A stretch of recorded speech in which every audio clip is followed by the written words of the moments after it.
शैतान को मोहब्बत से नफरत है, शैतान नफरत का अलम बरदार है। शैतान को इत्तेहाद और इत्तिफाक से नफरत है और शैतान इख्तिलाफ और इंतिशार का अलम बरदार है।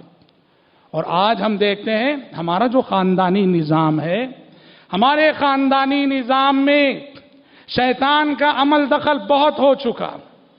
आज देखिए आप, इख्तिलाफ, इंतिशार, लड़ाई झगड़े, नफरतें, अदावतें, दुश्मनियां घर घर की कहानी है। कोई खानदान इससे बचा नहीं, कोई घर इससे महफूज नहीं। औलाद का इख्तिलाफ वालिदैन से, भाई का इख्तिलाफ भाई से, बहन का इख्तिलाफ बहन से, चचा का इख्तिलाफ भतीजे से, फूफी का इख्तिलाफ भतीजे से, रिश्तेदार का इख्तिलाफ रिश्तेदार से। ये उससे बात नहीं करता, वो उससे बात नहीं करती, ये उसके घर नहीं जाता, वो उसके घर नहीं आता।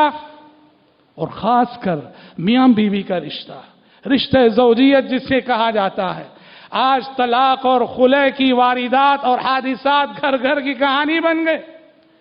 अरे शादी होती है, शादी हो के 5-6 महीने नहीं गुजरे रिश्ते टूट रहे हैं, शादी के 8-10 महीने नहीं गुजरे रिश्ते टूट रहे हैं, शादी हो के 1-2 साल भी निभा नहीं पाते रिश्ते टूट रहे हैं। नफरत की आग में हमारे खानदान जल रहे हैं, नफरत की आग में हमारे घर जल रहे हैं, नफरत की आग में हमारी रिश्तेदारियां जल रही हैं। याद रखिए मोहतरम भाइयों, ये चीज हमारे लिए ना दुनियावी एतबार से और ना ही दीनी एतबार से, ये हमारे दीन को भी नुकसान पहुंचाने वाला माहौल है, हमारी दुनिया को भी नुकसान पहुंचाने वाला माहौल है। इख्तिलाफ और इंतिशार का असर हमारी सेहत पे पड़ेगा, इख्तिलाफ और इंतिशार का असर हमारे दीन पे पड़ेगा, इख्तिलाफ और इंतिशार का असर हमारे अखलाक पे पड़ेगा, सेहत पे इस तरह पड़ेगा कि जिन घरानों में, जिन खानदानों में इख्तिलाफ और इंतिशार का माहौल रहता है, हमेशा टेंशन पाले रहते हैं, हमेशा टेंशन पाले रहते हैं, और ये टेंशन अंदर ही अंदर से हमें खाए जाता है और हमें घुलाए जाता है। दीन और अखलाक के लिए ये चीज इस तरह खतरा बनती है कि जिन घरानों और खानदानों में इख्तिलाफ का माहौल होता है, वहां गीबत का माहौल, चुगलखोरी का माहौल, गाली गलोच का माहौल, तनकीदों का माहौल, तफसीरों का माहौल आम सी बात है। इसीलिए हदीस में प्यारे नबी ने क्या फरमाया?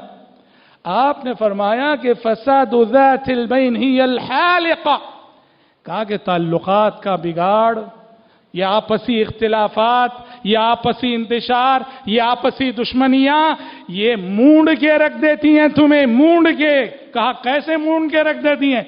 ला अक़ुल तहलिक़ु श्शअर वलाकिन तहलिक़ु दीन। आपने कहा सुन लो, तुम्हारे झगड़े, तुम्हारी लड़ाइयां, तुम्हारे इख्तिलाफात तुम्हारे दीन को मूंड के रख देती हैं, तुम्हारी दीनदारी को खत्म करके रख देती हैं। ला अक़ूलु तहलिक़ु श्शअर वलाकिन अक़ूलु तहलिक़ु दीन।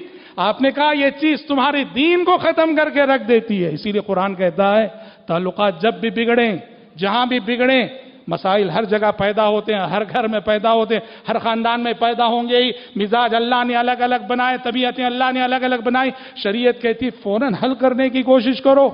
फत्तकुल्लाह वास्लिहू ज़ाता बैनिकुम। इख्तिलाफात जब भी आ जाए तो फौरन अल्लाह से डरो। वास्लिहू ज़ाता बैनिकुम, अपने ताल्लुकात को फौरन सुधारो, अपने मसाइल को हल करो, अपने इख्तिलाफात को खत्म करो। इन्नमल मुअमिनूना इख्वा फास्लिहू बैना अखवैकुम। मोमिन सब के सब आपस में भाई हैं। जहां गलत फहमी आ गई, ताल्लुकात में बिगाड़ आ गया, इख्तिलाफ का माहौल पैदा हो गया, फौरन अपने दो लड़ते हुए भाइयों के दरमियान सुलह कराओ।